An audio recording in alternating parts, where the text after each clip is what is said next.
And he said something that was really, really important and resonated. And I think this goes to private company investing as well. He said, the most important thing that you can do at your age is just get started. He said, you will learn, and in retrospect, whether it's successful or not, it will be valuable for you.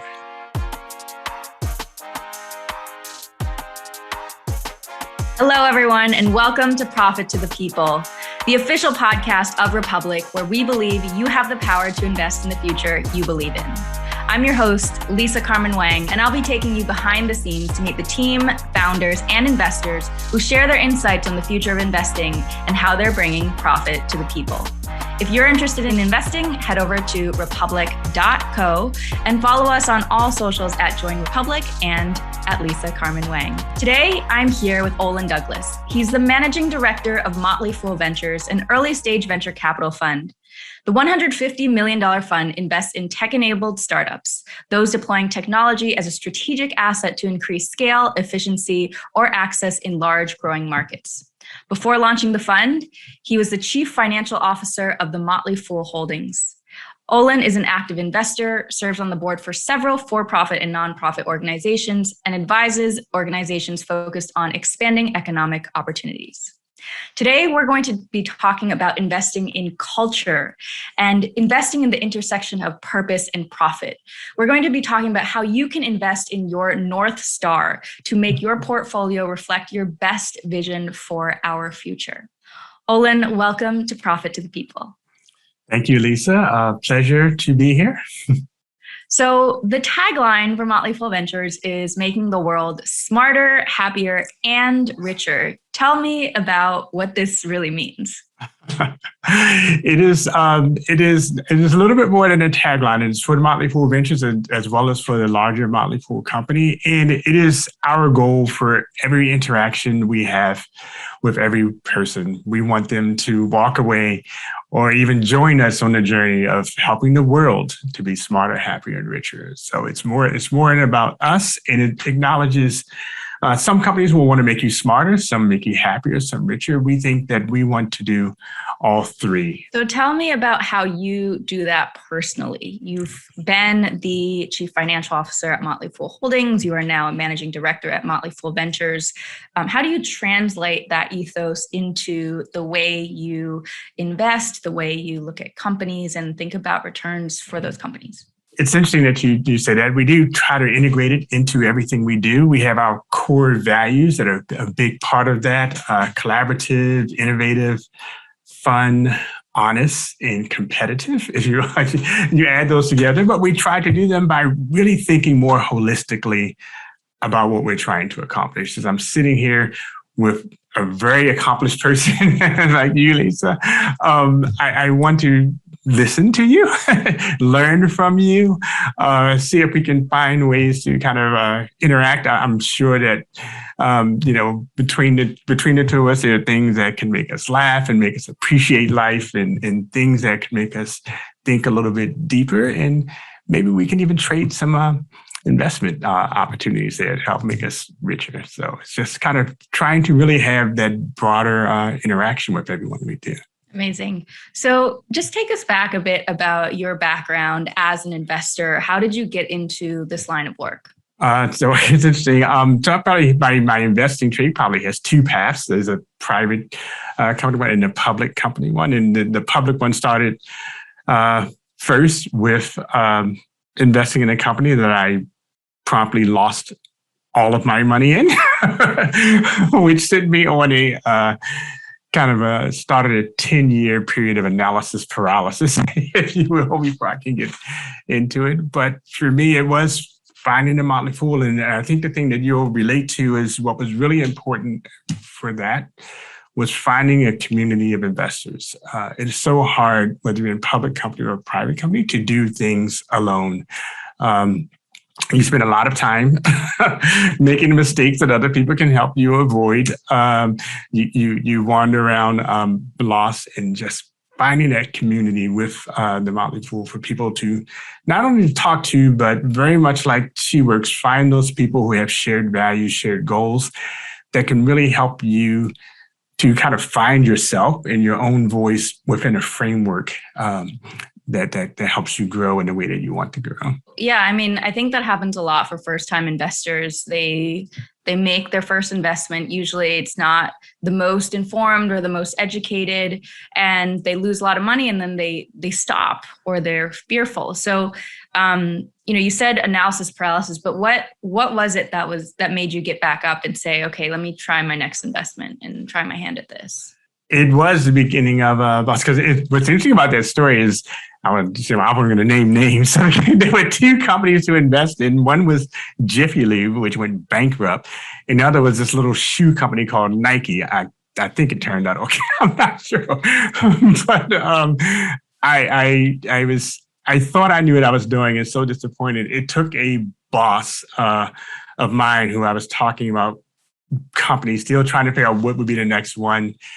And he said something that was really, really important and resonated. And I think this goes to private company investing as well. He said, the most important thing that you can do at your age is just get started. He said, you will learn. And in retrospect, whether it's successful or not, it will be valuable for you.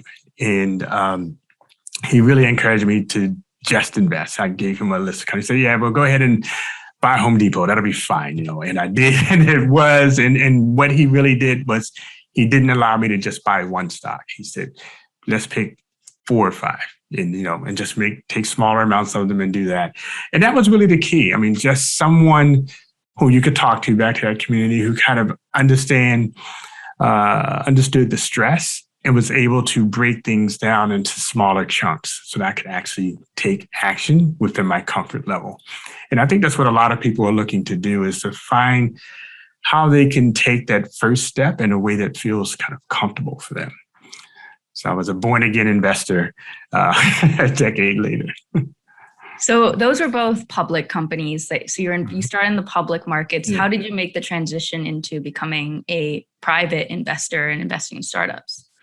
Yeah, and my journey to the private investing started, again, once I was at the Motley Fool. We had a couple of employees who left to do their own startups, and I kind of stayed connected with them and were informal advisors, and that opened my eyes to the private company investing space. And as a company, our first investment was we kind of backed into private company investing, where we had a subsidiary that we spun off. Part of that spin-off, and I kind of helped engineer that as the CFO, is that the Motley Fool became a minority investor. And so we were an investor in a startup, and it actually worked out very well for us and very well for the company also. And the Motley Fool itself was venture-backed.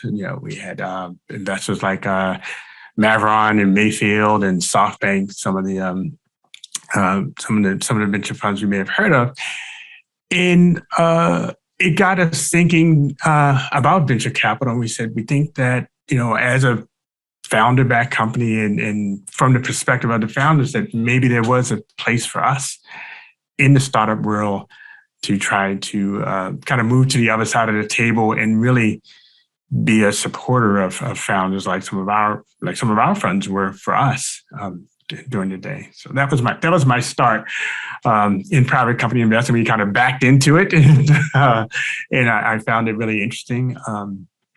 And when the time came to think about how the Motley Fool was going to expand this business model, I advocated for us to think about coming in as investors into the space. Mm. And then tell me about what are the specific industries or areas that you focus on as an investor?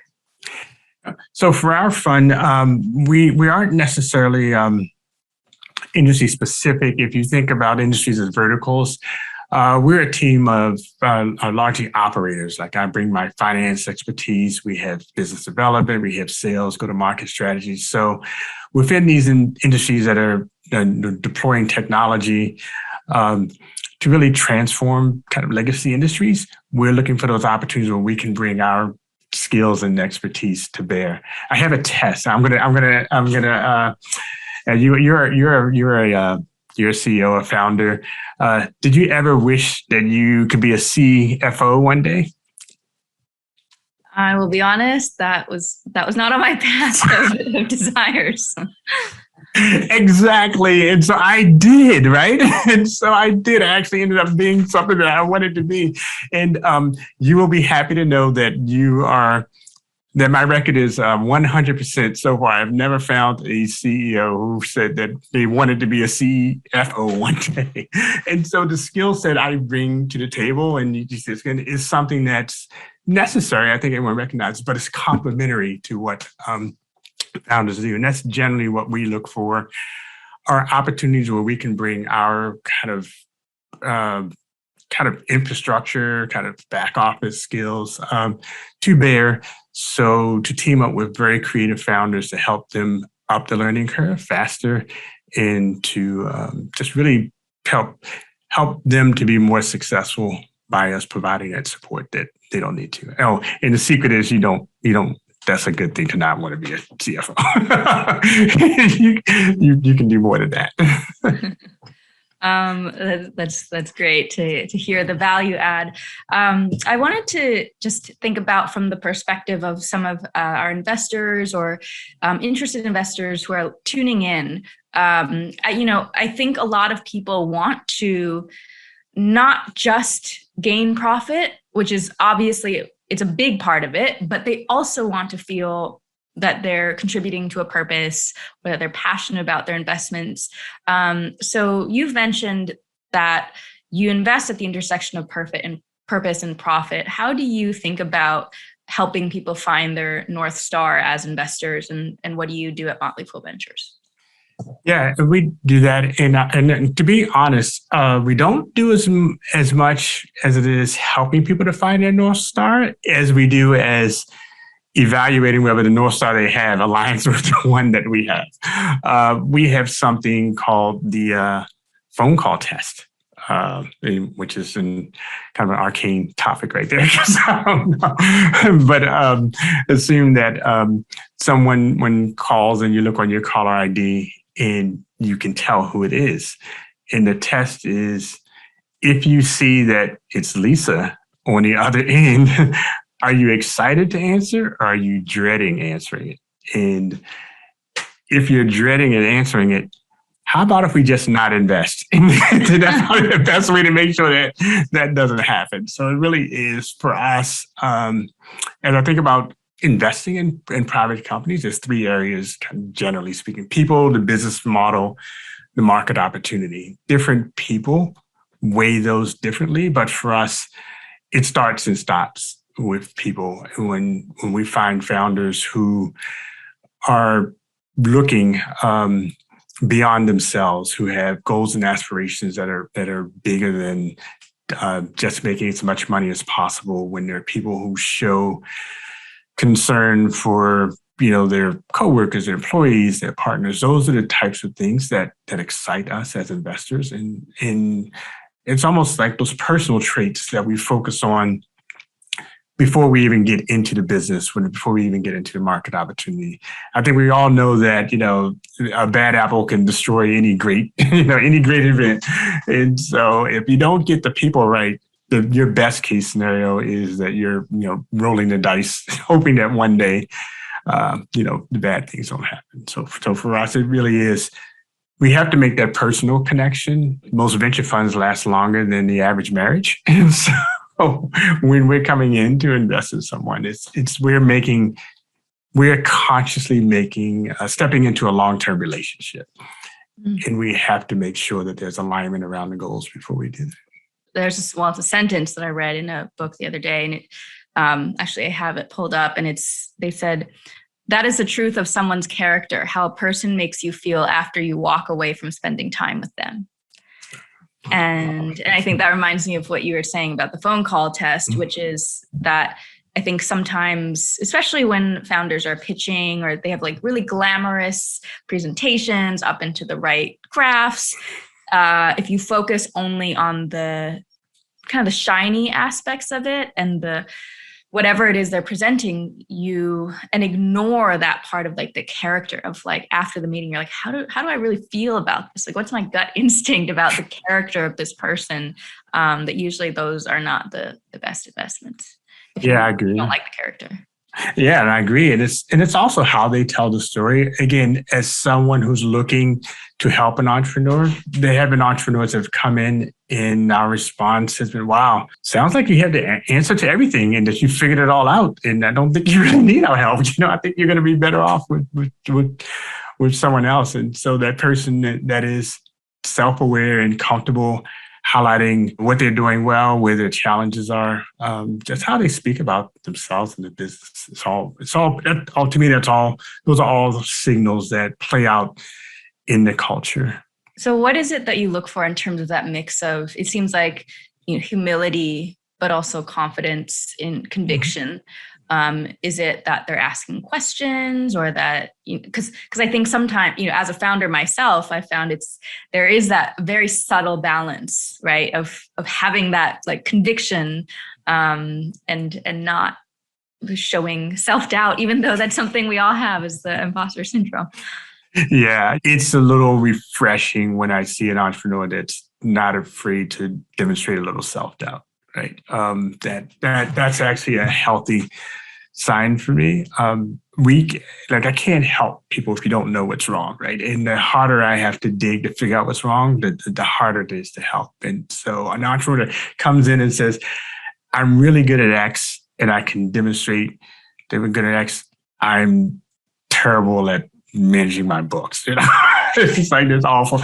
And I'm saying to myself, well, that's fine, because I probably know your book better than you do anyway, because that's kind of what I do, right? So that's not a problem at all, but I can get resources to that, and I can help that. I know that's a fixable problem. But so it really is demonstrating expertise in your core, and then acknowledging where you need those challenges outside of your core. And so together we can be 1 + 1 = 3.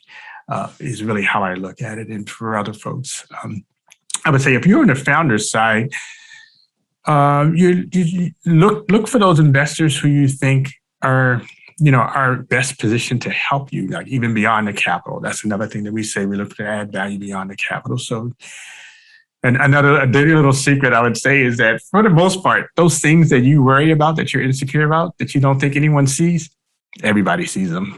Everybody knows them. They're just waiting for you to say it, to kind of confirm it. That's happened many, many times, even for myself personally. Like, you guys may not know this, but, and I'm like, yeah, we knew.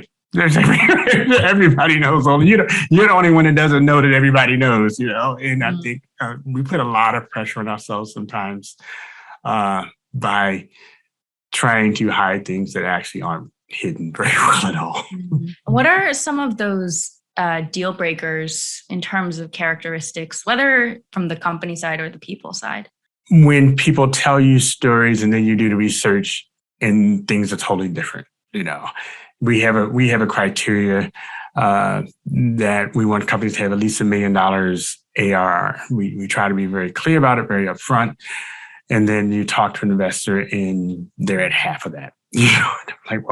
I don't understand, and if I cannot count on people to just kind of give me basic information, that's a deal breaker, because it sounds like it's going to be a lot of work. And there are other entrepreneurs who say, we're not there yet, but we are. And it's like, great, let's continue to talk, and let me really dive into telling you what our criteria is and really get to know each other better. And we've done that and made some big investments in companies that we did meet early, but we have a good relationship. And so we work with them, and as they grow to the right size, we do it. The other one is just kind of general arrogance, disrespect. There's just a lack of awareness, around, and I would say very specific to things I know are important to you. A company that may have one woman on the team, and then you come to the meeting and the woman's nowhere to be found, or there's a woman and every time she speaks, someone speaks over top of her. All those things make me very hesitant to want to go into a 10-year relationship with that kind of person. We've invested in companies where someone has said to me, you know what, my company is not diverse. I know it's not diverse. I need help, because as it turns out, my network is not diverse, and I want to change. But honestly, I don't know how. And that person, I'm great. I think I can help you. I think there's nothing, wrong with that. We are where we are, and it's really about going forward, not just staying in the present. And it's how people approach things that makes a difference. Yeah, definitely. I think those are some good things to think about for our investors. In terms of, I've seen that there are a number of fintech companies that Motley Fool Ventures has invested in. What are some of the areas that you are most bullish on as you look at the future? Very, very bullish on equity crowdfunding. We should disclose we are an investor in Republic, and very happy investors in Republic, and happy in the sense of it. So I just love what you guys are doing. I just do. Ken and the quality caliber of people that they have, you, Lisa. I think that as we democratize investing, I think the impact of that is just tremendous in how it can change. So we think that is a big trend that's going to continue. I will say, as you mentioned, you talked about earlier, the focus on the blockchain and the things that are going over there. We're not very.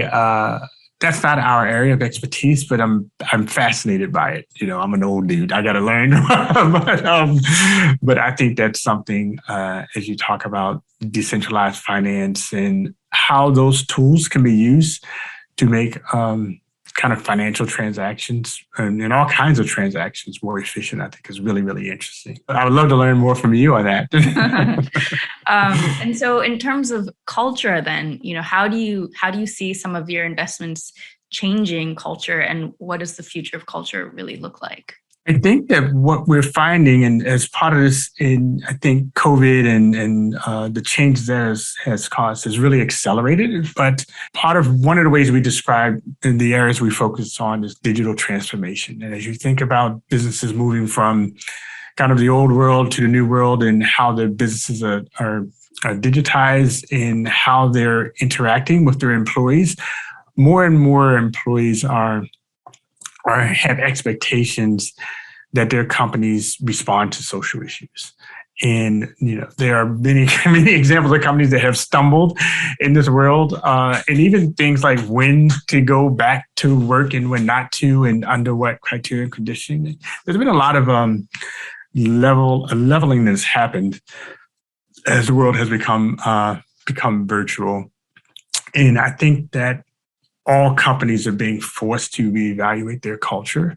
Some of the old ways of doing things aren't going to survive this transition that we're in.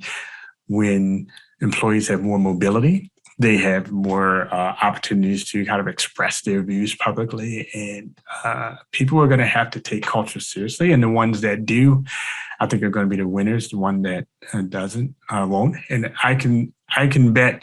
Well, you tell me, how big of a role was culture in your decision to have SheWorks join Republic? I mean, it was a significant one. I think it actually aligns more with this idea of North Star, right? And I've always been someone who takes a long-term view on things. As a gymnast, I had a 10-year North Star, which was to work towards the Olympics. And as a businesswoman, I have a North Star for my career, and I look at things on 10-year horizons, and it allows me to make decisions that are aligned with my core values and that vision, because I think it's very easy to get distracted by noise and shiny objects and opportunities.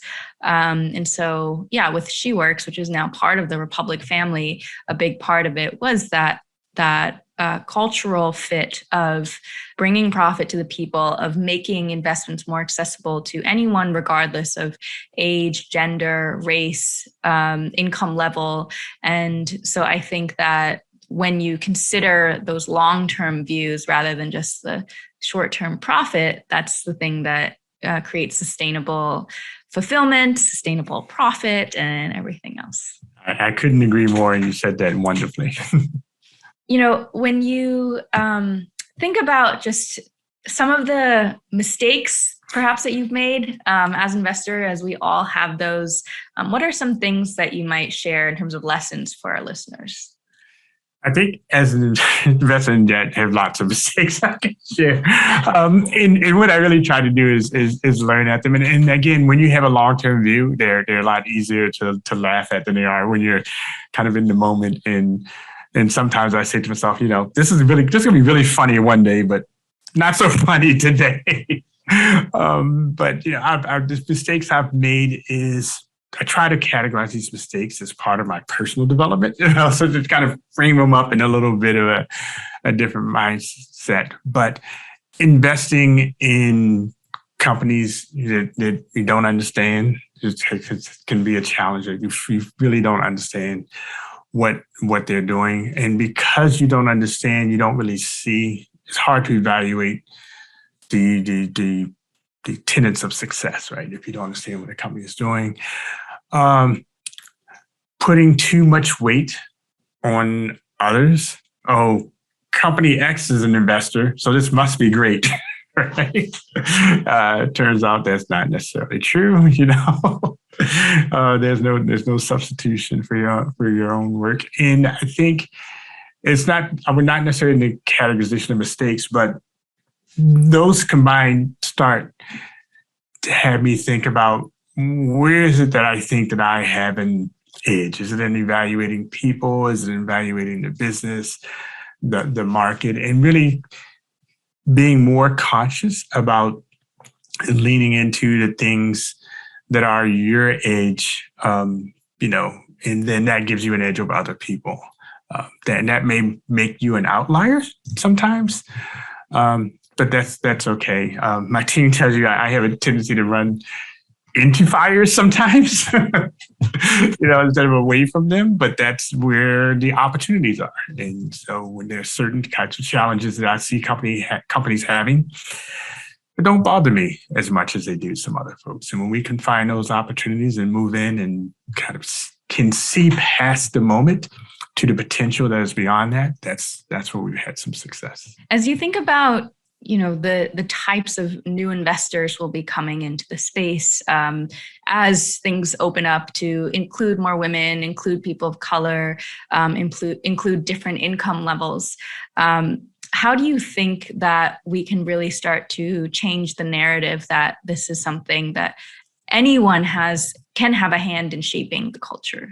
Yeah, there's a part of it, the more cynical part of me would say that we're not going to get real change until we have more successes. I think there's nothing, I think there are parts of the kind of the cultural environment we want to change, but there's some parts that are just part of this. I mean, venture capital is about taking big risks for big rewards. And I don't know if that's, ever going to change. And so to some degree, the pioneers that are out there now investing in this, what others would say is unfamiliar companies, there needs to be some time for it to be proven that there are, wealth generating opportunities in areas that are basically going ignored. So that will be the end result is when you do that. But for now, it is people getting more diversity in the check writers, in the founders, in the funders,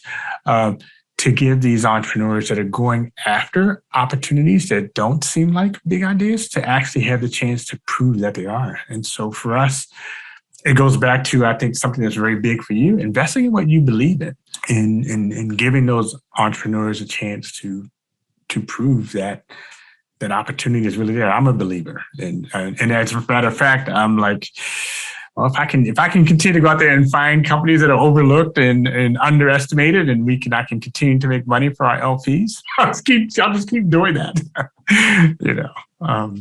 But I'm not doing this to try to replicate. I'm not trying to destroy the industry, but I'm not trying to replicate the industry. I'm just trying to come in with my own perspective, our own viewpoints, and see if we can make a difference. I mean, I'm from a company that has fool in its name. It's not like we're trying to be. I'm not really trying to be right. We're not trying to be right down the center of conventional thought. I think that's kind of right there in your face. Yeah, I mean, as a angel investor myself, I think I came from an immigrant background and certainly not quite a modest background. And I think of my investing, one, as a learning process, but also I feel a sort of responsibility. And I wonder if this is something for underrepresented groups in particular, where it's, I want to be a part of these deals and be a part of these communities, like infiltrate them so that I can, like typical industries perhaps that I wouldn't normally be educated on or normally perhaps be interested in from a high level perspective, but I can actually dig in and be a part of understanding what those returns are like, understanding how this really complex technology can change different aspects of different industries, even if I don't directly understand exactly how everything works. But I feel a responsibility in investing my money and sharing those learnings with in particular, the women in my community, but really anyone who's interested in learning in investing in private companies. No, I think that's amazing. And investing for change, I think, is absolutely something that we should do. Republic is very well positioned to do that. You're well positioned to do that through SheWorks. And it's really important. I think so much of it is about exposure and really putting that lens around investing that is unique and different. And again, it becomes an advantage. At some point, it will become an advantage. Yeah, absolutely. So how would you define a good investor? A good investor is someone who has patience and discipline and clarity around what they're trying to achieve. It's very broad, but it's very important because if you have those characteristics, you're in a much better position to ride out the inevitable ups and downs that come with any investment. And so when you have conviction, you have patience, you have clarity, you can see beyond the moment. And that'll make you a great investor for yourself and also a great investor for the companies that you've invested in because then you're not like some insane VC. Yeah, and that's great in contrast to, I think sometimes there's a superficial understanding of investing, which is a lot of FOMO, a lot of hype, a lot of impatience, buy, sell.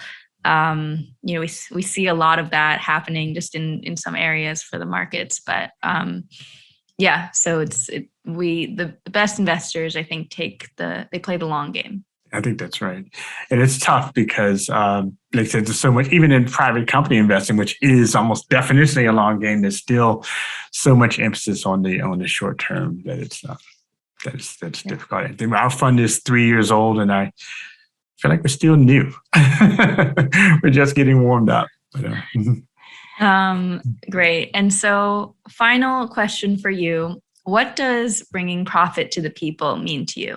For me, bringing profit to the people is all about access. It's all about education, and it's all about progress. When you bring profit to the people, it's not just the dollar amount, but it's the means to wealth creation and wealth generation and democratization.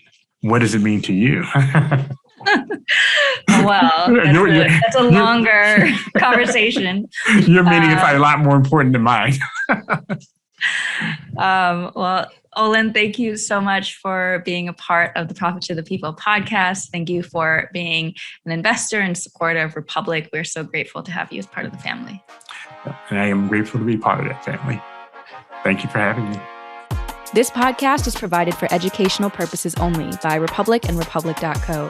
Nothing discussed should be construed as legal, tax, accounting, or investment advice. The views of the presenters may not be the views of Republic and its affiliates. Always consult with trusted professional advisors before making investments. Private investments are inherently illiquid and may result in a total loss. All rights reserved.